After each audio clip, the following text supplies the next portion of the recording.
My name is Tori Thatcher. I'm 32 now, but 5 years ago, a phone call shattered everything I believed about family. 3 days before Thanksgiving, my mother called and said 7 words that erased 27 years of trying. Don't come home this year. Victoria doesn't want drama. That was all she said before the silence swallowed me. No explanation, no apology, just a door slammed shut on a daughter who had spent her life trying to belong. That Thanksgiving, I sat alone in a Boston restaurant watching strangers laugh with families I no longer had. I fought back tears over a plate of cold turkey while wondering how I had become disposable to my own family. What I didn't know was that the strangers sitting beside me would become the family I always needed. And 5 years later, those same strangers would be introduced at my wedding as the parents of the bride. While my biological parents stood in the back of the room, realizing they had been replaced completely. 10. But before I tell you how everything changed, let me take you back to the phone call that started it all. I remember exactly where I was standing when my phone rang that afternoon, 3 days before Thanksgiving. November 12th, 21st, cold air outside my Boston studio apartment, and half-packed bags on the floor. I'd already bought my plane ticket home to Connecticut and lit a pumpkin candle to feel festive. My mother's name flashed across my phone screen, and I smiled, thinking she was calling about dinner plans. "Hey, Mom," I said, cheerful and unsuspecting, just seconds before everything changed. "Tori," her voice cut in immediately, flat and cold in a way that made my stomach drop. "I need to tell you something," she said, and the tone alone told me it wouldn't be good. My heart began to race as I asked if Dad was okay or if something had happened. "Your father is fine," she replied, leaving a pause long enough to make my chest tighten. Then she said the sentence that would rewrite my place in the family forever. "Listen, I've been thinking," she said slowly. And then the words came out like a quiet verdict. "Don't come home this year." The sentence landed so strangely that I thought she must be joking. I laughed nervously and asked what she meant because Thanksgiving at home had always been expected. "Victoria doesn't want drama," Mom continued, as if that single explanation settled everything. "She said my sister was pregnant again and didn't need stress during the holiday." I tightened my grip on the phone and asked what drama she was talking about. I hadn't spoken to Victoria in months, so I couldn't imagine what problem I had caused. "Exactly," Mom replied sharply, and then she said something that made the conversation colder. "Let's keep it that way," she added, as if my silence was the solution to everything. "You know how you get," she finished, leaving me standing, frozen in my apartment. "How I get?" I asked quietly, confused and already feeling the familiar weight of blame. My voice cracked as I tried to explain that the last time I spoke to Victoria was months ago. All I had done last year was ask why she hadn't invited me to her baby shower. "That wasn't drama," I said softly. "It was simply a question that had been sitting in my heart." But Mom sighed like she had heard the same complaint too many times before. "See, that's exactly what I mean," she said, her tone tightening with quiet frustration. "You always make everything about you," she continued, the accusation landing heavily. I stood there watching snow fall outside my apartment window as the words sank in.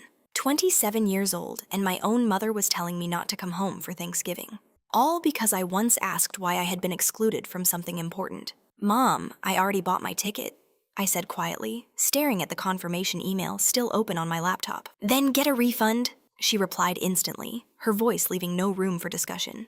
"Victoria is pregnant and she doesn't need stress right now," she repeated like a final decision. The line went silent before I could say anything else, the call ending just like that. I stood there holding my phone, understanding exactly what she meant without another word. I had always been the acceptable sacrifice whenever my sister needed something. I wish I could say that moment surprised me, but deep down, it felt painfully familiar. As I sat on the edge of my bed staring at the useless plane ticket, old memories rushed back. They came one after another like a highlight reel of every time I had been second. Moments where my needs quietly disappeared, so Victoria could have the spotlight. The first memory that came back was my 16th birthday, a party I had planned for months. It wasn't anything big, just cake, bowling, and 3 close friends I wanted to celebrate with. Mom promised everything was arranged and told me it would be a special day. But the morning of my birthday, Victoria called crying about failing her calculus final. She said she needed emotional support, and suddenly the whole house revolved around her. My party was canceled before noon, and no one even asked how I felt about it. Instead, we spent the entire day comforting my sister while my friends stayed home. "Don't be dramatic, Tori," Mom told me gently while hugging Victoria in the kitchen. "Your sister needs us more right now. You can celebrate next weekend instead." But next weekend never came, and my 16th birthday quietly disappeared. Another memory surfaced while I sat there staring at the useless plane ticket on my desk. It was my college graduation, a moment I had worked 4 exhausting years to reach. Late nights, part-time jobs, instant ramen dinners, and constant pressure to succeed. I became the first person in my family to graduate college with academic honors. When I walked across the stage, I searched the audience for my parents' faces. Rows of cheering families filled the auditorium, but the seats reserved for mine were empty. They didn't arrive until 2 hours after the ceremony had already ended. Victoria had a prenatal appointment that day, and apparently it couldn't be rescheduled. "Your sister's baby is more important than a ceremony," Mom told me later that evening. What she really meant was simple and painfully familiar, more important than me. Moments like that taught me something early about surviving in my family. Complaining only made things worse, and somehow always turned me into the problem. "Don't be so sensitive," they would say, whenever I tried to explain how I felt. "Stop making everything about yourself," another sentence I heard more times than I could count. "Why can't you just be happy for your sister?" they would ask whenever I spoke up. Eventually, I stopped arguing because every conversation ended the same way. I learned to make myself smaller, quieter, easier for everyone else to handle. I thought if I was agreeable enough, maybe I could finally earn their love. Maybe if I disappeared enough, they would eventually notice me. But sitting alone in my apartment that night, I realized the truth. There was no amount of shrinking that would ever make me small enough for that family. I sat there staring at the useless plane ticket and finally accepted the truth. No matter what I did, I would always come second to Victoria. Still, some small part of me wanted to believe my father might choose me. So I picked up my phone and called him, hoping for something different. The phone rang 4 times before he answered with a cautious hello. "Hey kiddo," he said quietly, and I knew immediately that he already understood. "Dad, did Mom tell you what she said to me about Thanksgiving?"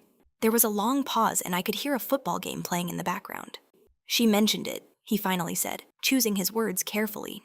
"And you're okay with this?" I asked, trying to keep my voice steady.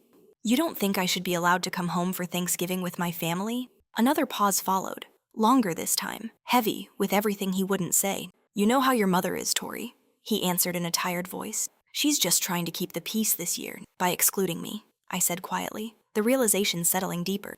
"It's not like that," he replied, but he didn't sound convinced. "Then what is it like, Dad?" I asked. Because from where I stood, it was obvious. It looked like everyone was choosing Victoria over me again. Silence filled the line, and I could hear him breathing slowly. "Dad, do you want me there?" I finally asked, forcing the question neither of us wanted. 5 seconds passed, and the silence felt louder than anything he could say. Then 10 seconds passed, while I waited for the one sentence that could change everything. "I think it's better if you listen to your mother this year," he finally said. Something inside me went quiet the moment those words reached my ears. Not angry, not even sad, just a hollow space where hope had been. "Okay, Dad," I replied softly, already knowing the conversation was over. "Tori, don't be like that," he started to say, but I stopped him. "It's okay," I said again, even though nothing about it actually was. Then I hung up the phone, and he never called back. And I sat in my apartment watching the winter light fade across the floor. And my father had one chance to stand up for me, and he chose silence. He had always claimed he stayed neutral between everyone. But neutrality inside a family like mine always meant choosing their side. As the room slowly filled with darkness, something else settled inside me. A quiet decision that surprised even me. If I wasn't welcome at their table, I would make my own Thanksgiving. I wasn't sure how yet, but I refused to spend the day begging for space. For the first time, I realized belonging might not come from them at all. Maybe it was something I would have to build somewhere else. 100. Thanksgiving morning arrived gray and quiet outside my Boston apartment. I woke to the sound of my neighbor's family arriving upstairs. Footsteps echoed above me, along with children laughing excitedly. The smell of stuffing drifted through the vents and filled the hallway. I made instant coffee and sat alone by the window. Snow fell slowly over the empty street, while the city stayed quiet. My phone remained completely silent the entire morning. No calls, no texts, not even a simple Happy Thanksgiving message. Around noon, I made the mistake of opening Instagram. The first photo I saw was posted by my sister, Victoria. The picture showed my entire family sitting around the Thanksgiving table. Mom, Dad, Victoria, her husband, Brad, and their little son, smiling brightly. Her caption read, "Grateful for my family and the people who matter most." I zoomed in slowly and counted the chairs around the table. 4 adults and 1 toddler sat comfortably together. There wasn't even an empty seat where I should have been. They hadn't just excluded me from dinner. They had erased me from the picture entirely. like I had never been part of the family at all. I closed the app and stared silently at the ceiling. For a moment, I thought about ordering delivery and staying in bed all day. That seemed like exactly what the dramatic daughter was supposed to do. A sad meal alone in a dark apartment, feeling sorry for herself. But something inside me refused to let that happen. No, I wasn't going to sit there and let their rejection define the day. I grabbed my coat and decided if I was eating alone, it wouldn't be in the dark. If I had to spend Thanksgiving by myself, at least there would be light and real food. So I stepped outside into the cold Boston afternoon and started walking. Eventually, I found a restaurant that was still open on the holiday, Harborview Grill, an old Boston institution with warm lights glowing through the windows. When I pushed open the door, the warmth hit me immediately. The smell of roasted turkey and fresh bread filled the entire room. 3 glasses clinked softly, while conversations blended into a warm holiday hum. Families filled nearly every table, laughing and passing dishes to each other. Grandparents sat beside toddlers, while couples leaned close together. The restaurant sounded like what belonging was supposed to feel like. The hostess looked at me with gentle sympathy the moment she realized I was alone. "Just one tonight," she asked quietly. "Just one," I answered, trying to sound like it was my choice. She led me to a small corner table beside a large family celebration. The table was squeezed between the kitchen door and a large family celebration beside me. 3 tables had been pushed together so an entire family could sit side by side. An older couple sat at the head, while younger adults and children filled the seats. They passed dishes across the table without even asking. People interrupted each other mid-sentence, and everyone laughed anyway. It was the kind of noisy warmth that only real families seem to share. I watched them from the corner of my eye while pretending to study the menu. Something cracked open quietly inside my chest. That was what family was supposed to look like. Something easy and natural instead of something you had to earn. The server returned with a basket of bread and placed it gently on my table. "I'll have the Thanksgiving special," I said quickly before I could change my mind. The meal arrived soon after, a perfect plate of golden turkey and mashed potatoes. It looked like something straight out of a magazine photo, but when I took the first bite, I realized I couldn't taste anything. I pushed the food around my plate while trying not to watch the family beside me. They were laughing about old stories while passing cranberry sauce around. Meanwhile, my own family was probably doing the exact same thing back home, except they were doing it without a single thought about me. And suddenly, I understood something I had avoided my entire life. This wasn't really about Thanksgiving dinner or my sister's pregnancy.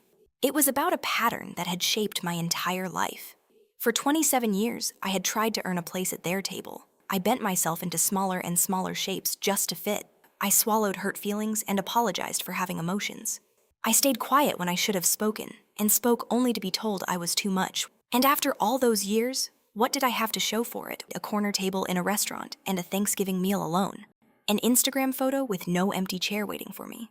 If I kept shrinking like this one day, there would be nothing left of me. The tears came before I could stop them. I turned my face toward the window, hoping no one would notice. My napkin pressed against my eyes as I tried to disappear, just like I always had whenever things became uncomfortable. "Honey, are you all right?" a gentle voice suddenly asked beside me. I froze and slowly looked up from the table. An older woman with silver hair and kind eyes stood there watching me. Her expression wasn't pity, it was genuine concern. "I'm fine," I said automatically, the lie leaving my mouth out of habit. "Just allergies," I added weakly while wiping my eyes. The woman raised one eyebrow gently, like she had heard that excuse before. Allergies usually don't make someone cry into their napkin on Thanksgiving. I let out a small sound that was half laugh and half sob. "That obvious?" I asked, embarrassed that a stranger had noticed. "Only to someone who is paying attention," she replied warmly. She introduced herself as Eleanor Morrison, with a calm, reassuring smile. Then she glanced toward the large family table beside mine. "No one should eat alone on Thanksgiving," she said softly. "Why don't you come join us?" she added, as if it was the most natural offer. I shook my head immediately, afraid of intruding on their family moment. "Oh no, I couldn't do that," I said quickly. "I don't want to interrupt your family dinner." "You're not interrupting," Eleanor replied gently. "I'm inviting you, and there is a difference between those two things." Before I could respond, she continued speaking with quiet humor. "My husband tells terrible jokes, and my son starts political arguments. You might as well suffer through dinner with us at the big table." The older man at the table waved toward me with a friendly grin. "She won't take no for an answer," he joked across the room. 43 years of marriage, and I have never won an argument with her." The entire table laughed, and suddenly all eyes were on me. For a second, I considered refusing again, out of pure habit. But something inside me whispered that maybe it was okay to accept kindness. So I picked up my plate slowly and walked toward their table. The chair they offered was warm from someone who had just stood up. Within seconds, someone passed me a bowl of stuffing. Another person poured gravy onto my mashed potatoes without asking. Someone else asked my name and where I was from. And just like that, I was part of the conversation. Not as a guest or an outsider, but as if I had always belonged there. They told stories about childhood holidays and embarrassing family moments. People interrupted each other and laughed with loud, familiar affection. At one point, Eleanor squeezed my hand gently under the table. "No one deserves to cry on Thanksgiving," she whispered kindly. For the first time that day, I felt something loosen in my chest. The meal lasted almost 2 hours, but it felt like 20 minutes. When the bill finally arrived, Richard Morrison quietly paid for everyone. As people began standing to leave, Eleanor turned toward me again. "You know you're always welcome with us," she said warmly. "Family isn't always about blood. Sometimes it's about who shows up." I thought she was just being polite in that moment.